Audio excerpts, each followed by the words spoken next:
This is a community-supported legal education channel. Find out how you can support our mission at the links in the description below. You have seen us cover several stories about Strike 3 holdings, a quote-unquote copyright troll, my opinion. You've seen Judge Royce Lamberth in the DC district throw them out.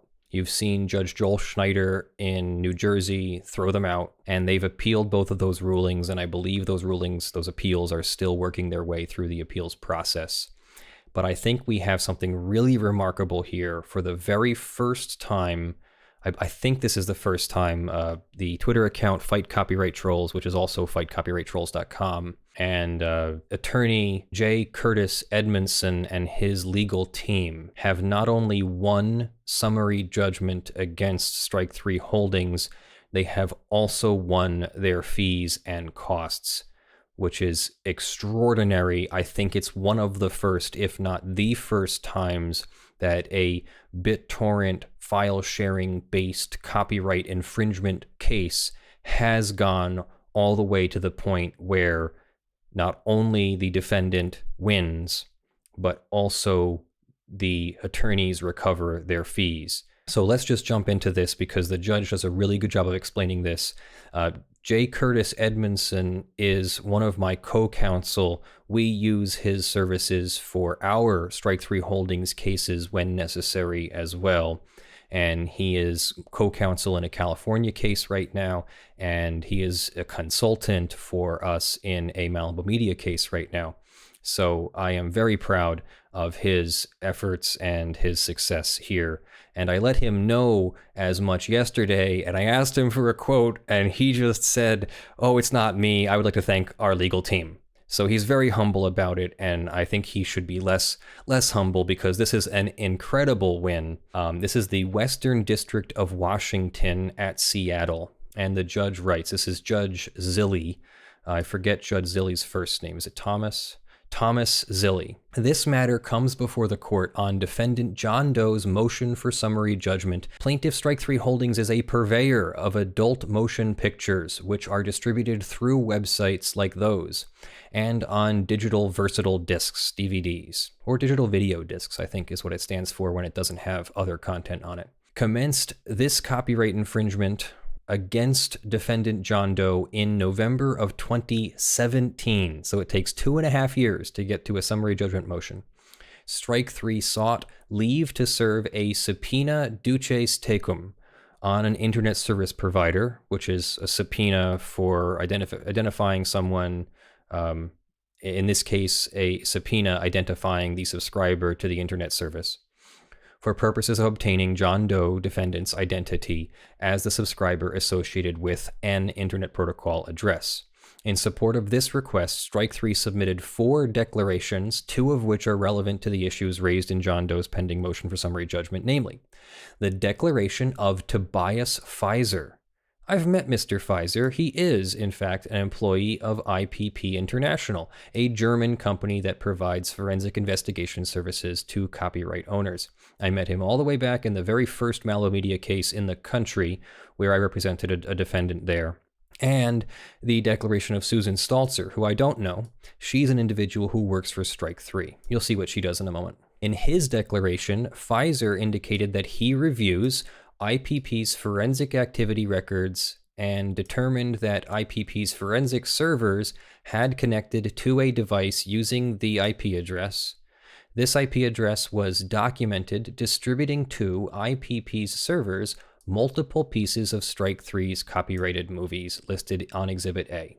That exhibit is down here. Exhibit A lists 80 items in a spreadsheet format. You can see the columns here: work, hash, site, UTC, date published, CRO, application file date, that's Copyright Office, and Copyright Office number, CRO number. The complaint does not define UTC or CRO, but these acronyms appear to mean Universal Coordinated Time and Copyright Office, and the term app seems to be an abbreviation for application. So let's just look at how holy this is, how many holes are in this. They don't even remember to go through and define the things in their own table.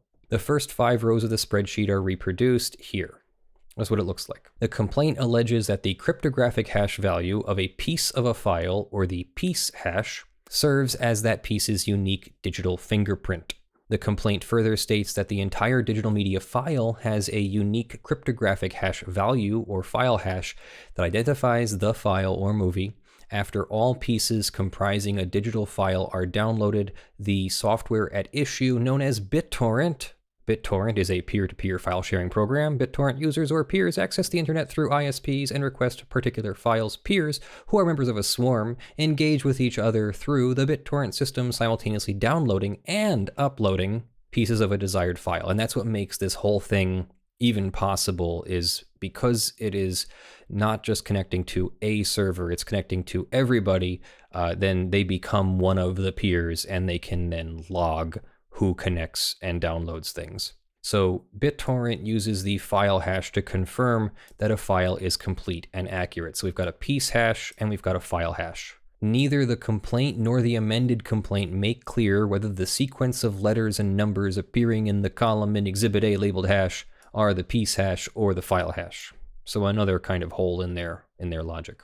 Based on Pfizer's declaration, however, the reasonable inference to be drawn is that the hash sequences listed in Exhibit A to the complaint are the file hash and not the piece hash values. In his declaration, Pfizer reports that IPP's software analyzed each BitTorrent piece distributed by defendant's IP address and verified that reassembling the pieces using the BitTorrent client results in a fully playable digital movie.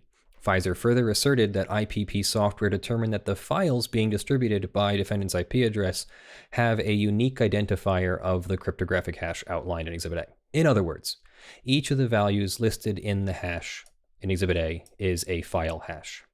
This conclusion is consistent with averments in Staltzer's declaration.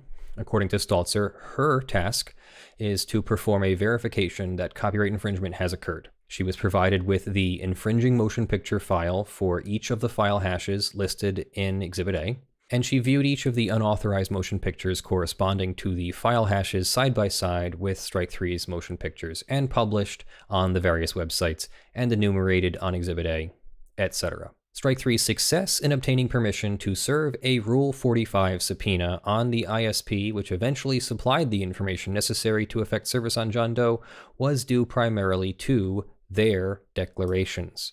Strike 3 later dismissed its copyright infringement claim against John Doe, but by then, John Doe had asserted counterclaims. Pay attention, this is part of the dark arts of copyright trolling, or rather the defense against the dark arts of copyright trolling. One of the counterclaims remains pending, a declaration for non-infringement. John Doe seeks summary judgment on his declaratory judgment counterclaim, as well as attorney's fees and costs pursuant to 17 U.S.C. 505, which vests the court with discretion to award attorney's fees and costs to the prevailing party in an action brought under the Copyright Act. Now, this is a little bit different than what we've seen in some of the DMCA claims and counterclaims, where you have to have registered your copyright, and then if somebody infringes on it, then you can get statutory damages, and you can't get attorney's fees unless you have registered your copyright in time. Otherwise, it's just actual damages, not even attorney's fees. And that's kind of terrible because it puts no teeth on the loser in the DMCA case. It puts no teeth on, even for a plaintiff who is genuinely injured. They need to spend money to get the money, and that's kind of terrible. So there's also no incentive for attorneys to just willy-nilly represent anybody. We're actually thinking of setting up lawful masses. It's not just a thought, but how it's going to be done is the thought. We're thinking of setting up lawful masses as a public legal service corporation, as like a 501c3, and will represent people who have good cases. This is, again, just a hypothetical. And nobody's done this yet, so don't send any money if you think it's not going to be tax deductible yet. When you send your money to us, we use it for support, and we'll be doing a fundraising effort to make the change. But basically, we're hoping to fill that gap where injured plaintiffs could potentially come to an organization like ours, if not our organization, to help us, for us to help them pursue their legal claims in this kind of case.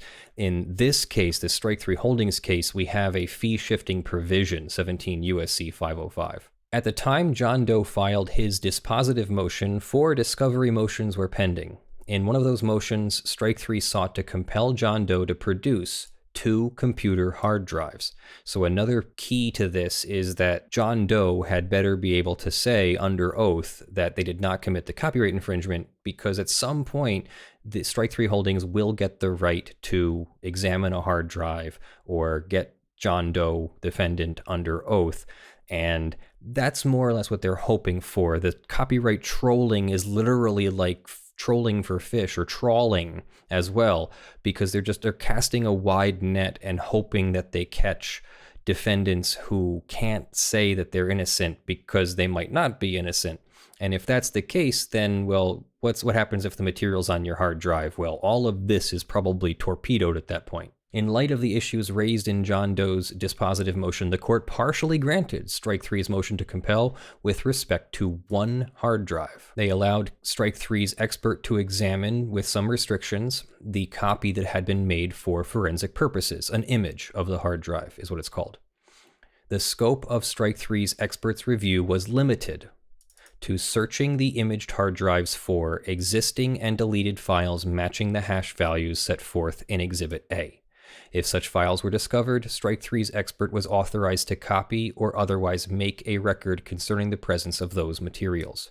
Strike 3 never asked the court to broaden or modify the terms of the limiting order, which dealt with, among other things, Strike 3's motion to compel the production of the hard drive. Instead, in its supplemental response to John Doe's summary judgment motion, Strike 3 complains that its expert could not conduct a meaningful examination of the imaged hard drive without violating the provisions of the September 2019 order, and he therefore did not perform any analysis. So that's pretty key. Strike 3 now repudiates Pfizer and Stalzer's declarations and asserts that the hash sequence is only an info hash, which is merely the data that the BitTorrent protocol uses to identify and locate the desired file across the BitTorrent network. It almost sounds like they weren't entirely prepared to get this far, doesn't it? Keep that in mind as we keep going. Strike 3 contends that the only way to search defendant's hard drive for the Exhibit A hashes would be to view every torrent file on defendant's hard drive and determine if it matched the Exhibit A hashes. Well, they could have asked for that before, right? Rather than seek any relief from the restrictions imposed by the court, Strike 3 has simply chosen to forego examination of the imaged hard drive. In support of its decision, Strike 3 offers the declaration of Patrick Page, someone I have also met. Patrick Page also either used to work for IPP Limited, or I don't know, back in the 2013-2014 case that I was in, Patrick Page worked for IPP Limited. He's now a member of Computer Forensics, who had been retained by Strike 3 as a computer forensics expert. He explains that an info hash is the value of a specific piece of data contained within a torrent file.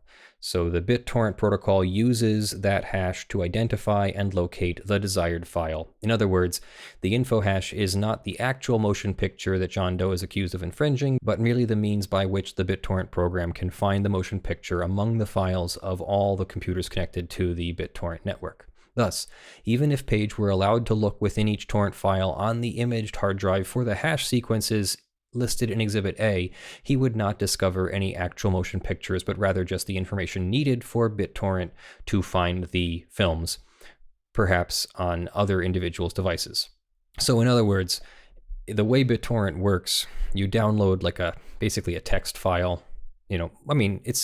It's a Van Neumann architecture computer system, so memory, data, programs, they're all the same thing. They're just sequences of ones and zeros, right?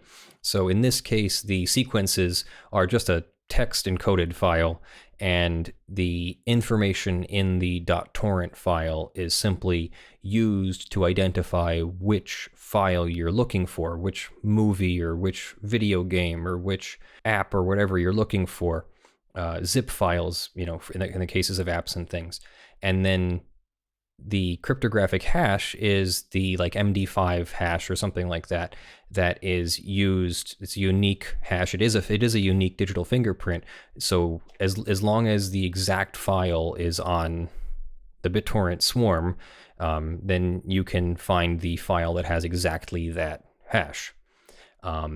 what is the confusion here seems to be as to whether they listed the hash for a piece of the file, listed the hash for the file itself, or listed the hash for the encapsulated file that has been encapsulated by the BitTorrent protocol.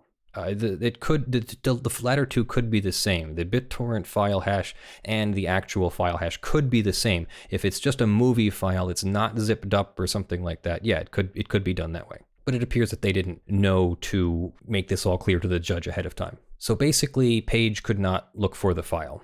Given this clarification, the court is satisfied that no purpose would be served by permitting Strike 3 to engage in further discovery or examination. In support of his summary judgment motion, John Doe hired Michael Yasumoto, who holds a Master of Science degree in computer science from George Washington University. He created a forensically sound image of the hard drive using X-Ways forensics, searched for all video files, including deleted files recovered from unallocated space, conducted a file carving which looks for certain file types, and detects data that may be hidden.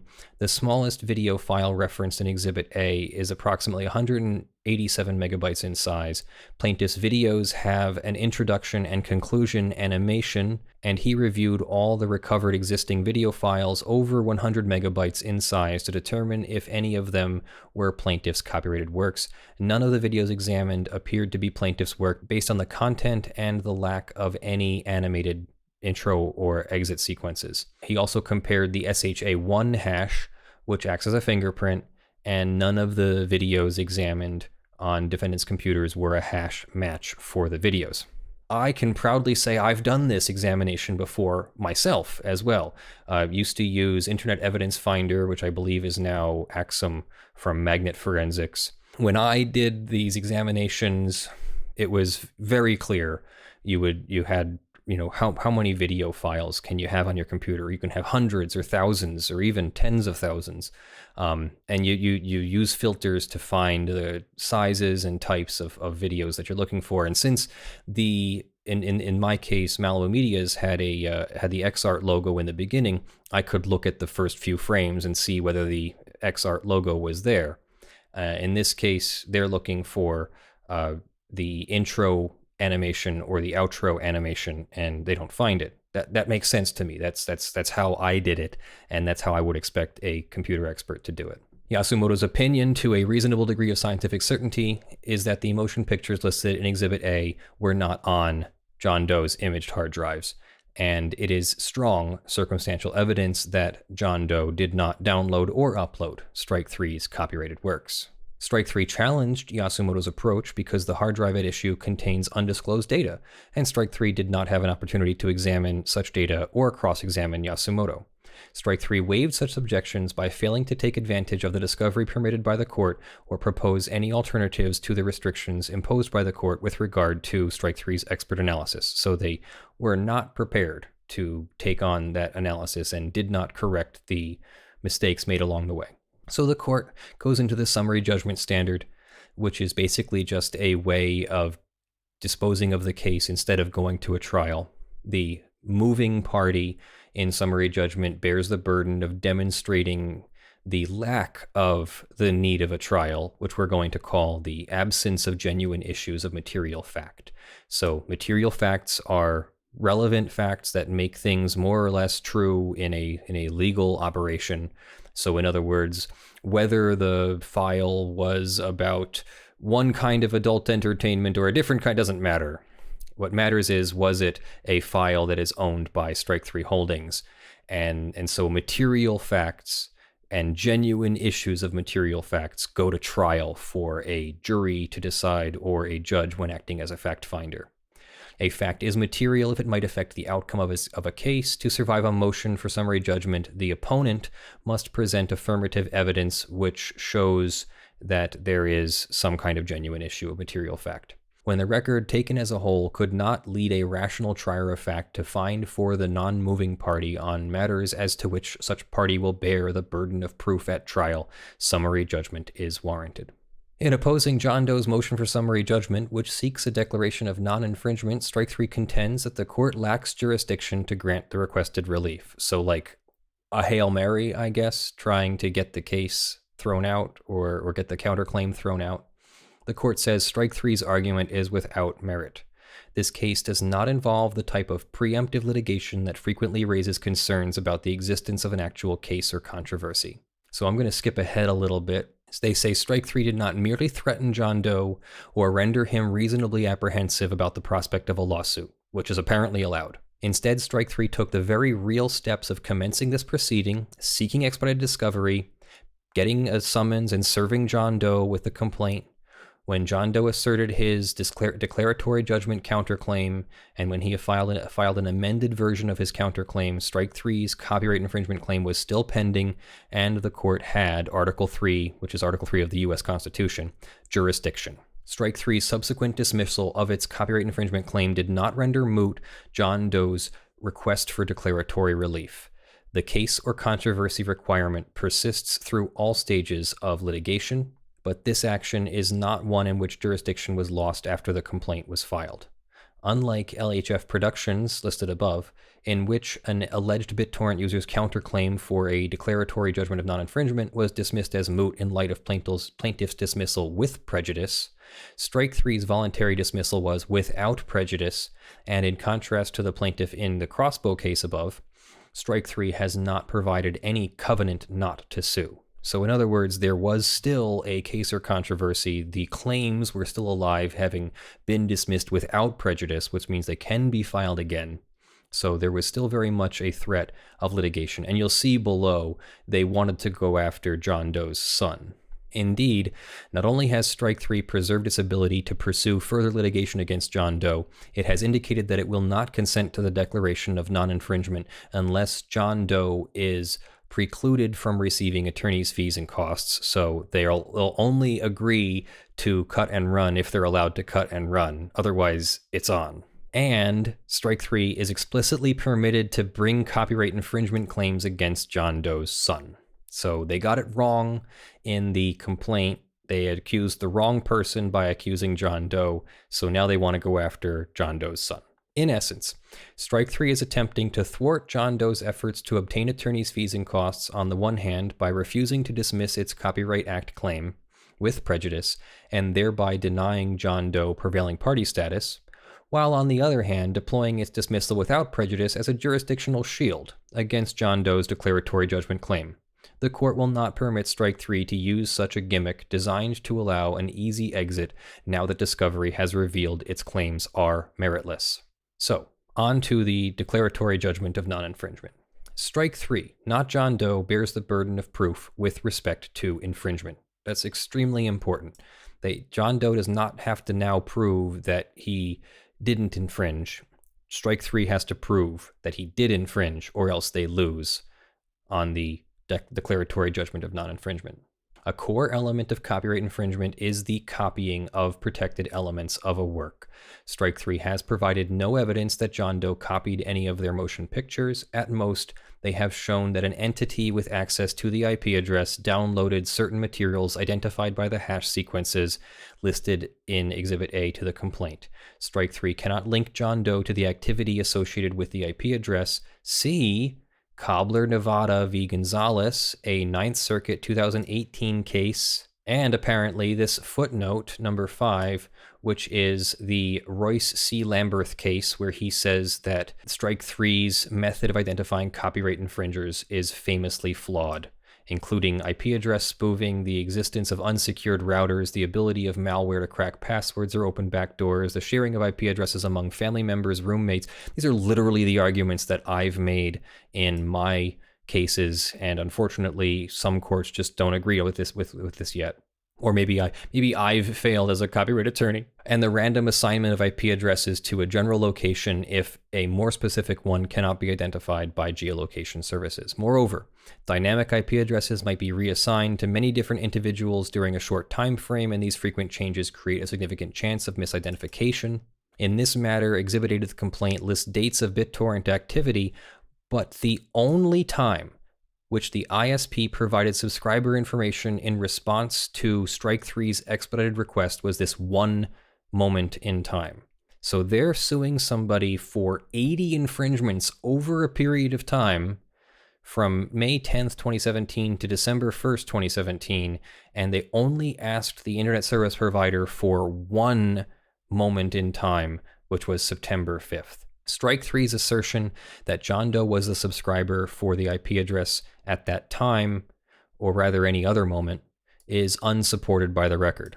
So Strike 3 then abandoned any assertions that the items allegedly transferred over the BitTorrent system were themselves copyrighted motion pictures or viewable pieces thereof, as opposed to simply non-copyrightable data that may be used to find certain pictures and or their constituent parts within the BitTorrent network.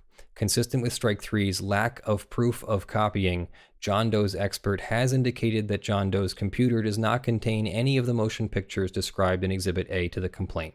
No genuine dispute exists, and John Doe is entitled to judgment as a matter of law. John Doe's motion for summary judgment is granted, and a declaratory judgment of non-infringement is entered.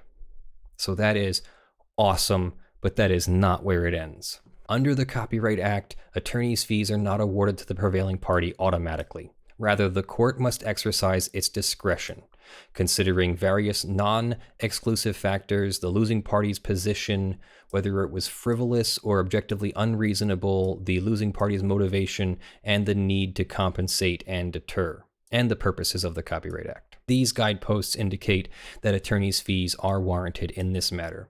A different result might have been appropriate, so listen up if you're a BitTorrent file-sharing attorney like me. Had Strike 3 dismissed its copyright infringement claim with prejudice, and shortly thereafter sought dismissal of John Doe's declaratory judgment counterclaim as moot, maybe, but Strike 3 didn't, and they attempted to preserve their ability to pursue further litigation against John Doe, while aggressively seeking evidence against him and his son in the guise of defending against John Doe's now defunct abuse of process counterclaim. So I typically don't make an abuse of process counterclaim. At least that's part of my strategy, because I think it just prolongs and protracts litigation, right? It raises my client's costs, and we really only need the declaratory judgment counterclaim. But yes, Strike 3 could cut and run if they dismiss the claim with prejudice. Months after the abuse of process counterclaim had been dismissed by the court, and over 14 months after dismissing its own copyright claim without prejudice, Strike 3 revealed a level of uncertainty about factual allegations of its complaint. In other words, it couldn't prove its case. That uncertainty then should have inhibited it from filing this lawsuit in the first place. This new information weighs in favor of the award of attorney's fees. Many courts have articulated concerns about the motivations involved in pursuing these types of cases, which appear to be extortive, forcing individuals who would be embarrassed by allegations that they have been visiting these kinds of websites to pay nuisance value amounts to keep their names out of publicly available documents. And in fact, part of my representation of my clients is getting protective orders entered wherever possible to protect my client's identity from being connected to these kinds of lawsuits. The pattern of filing numerous suits and then dismissing those in which the defendant does not quickly agree to settle manifests a lack of intent to bring these matters to trial and reinforces the sense that plaintiffs are simply in the shakedown business. These are literally the words I say to my clients every time we talk. In the 9 actions filed by Strike 3 in this district during a 2-day period, this case is the only one that advanced past the pleading stage. All other matters were voluntarily dismissed. 5 of the suits were settled, 1 was dismissed for unknown reasons, and 2 were not pursued because service could not be affected or default could not be secured. To deny John Doe's request for attorney's fees would improperly reward Strike 3 for adhering to its suspicious litigation script. And then they cite down here, Strike 3 has been described as a copyright troll. A copyright troll's success derives not from the Copyright Act, but from the law of large numbers. Nationwide, during the 13 months from October 2017 to October 2018, Strike 3 filed 1,849 cases. In 2015, copyright trolls accounted for 58% of the federal copyright docket. The Copyright Troll Playbook outlines the following strategy. File a deluge of complaints, ask the court to compel disclosure, settle as many claims as possible, abandon the rest.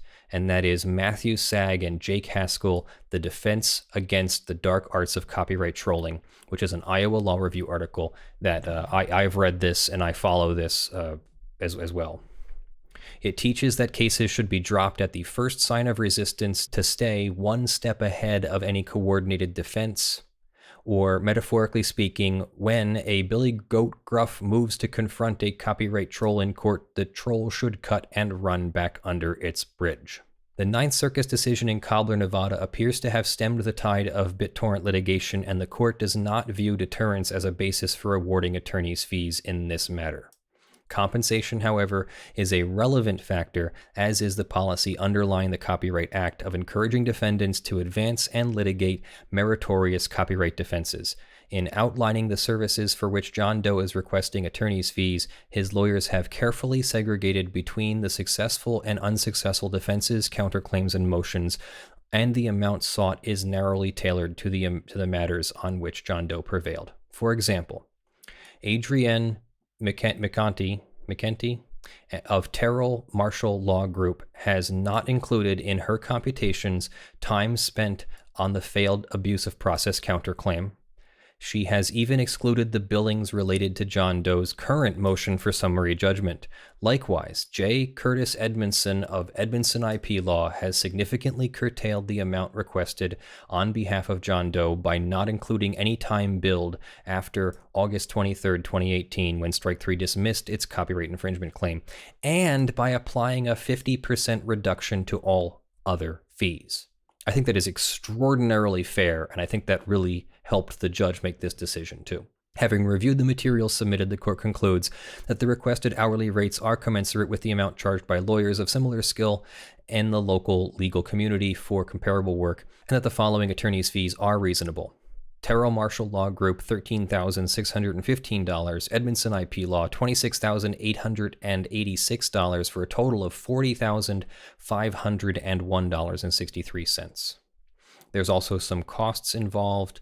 The total costs are $7,275.63. Take a look at some of these, though. $300 in court reporter fees, $2,358 for transcripts of court matters, and $11,226 in other costs, of which they only ask for 50%. Strike 3 objects to the inclusion of costs for DVDs, expert-related fees, and videographer expenses. Excluding those items, those costs were $99,234, half of which will be awarded.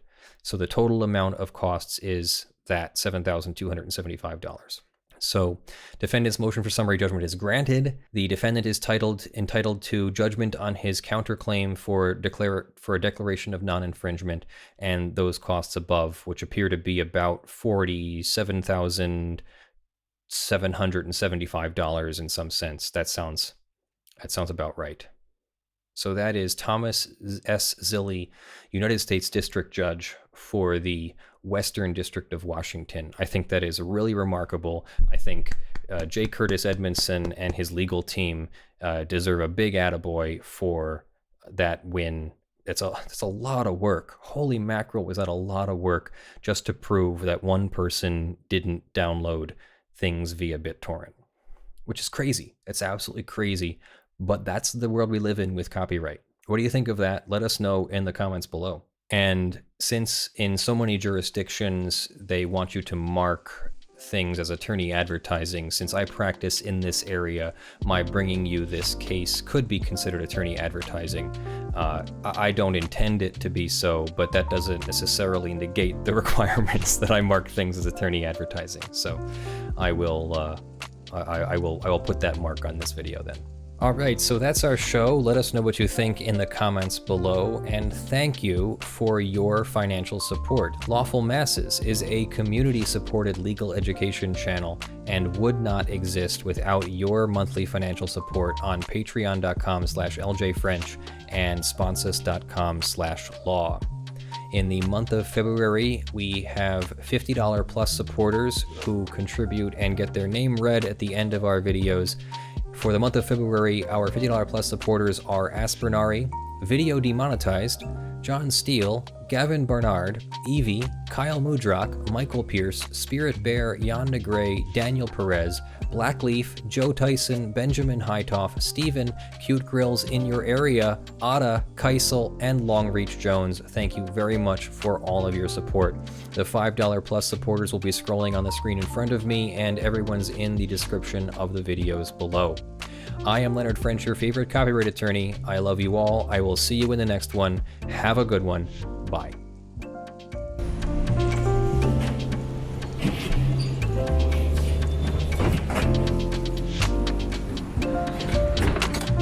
Oh, that's really nice. I like that.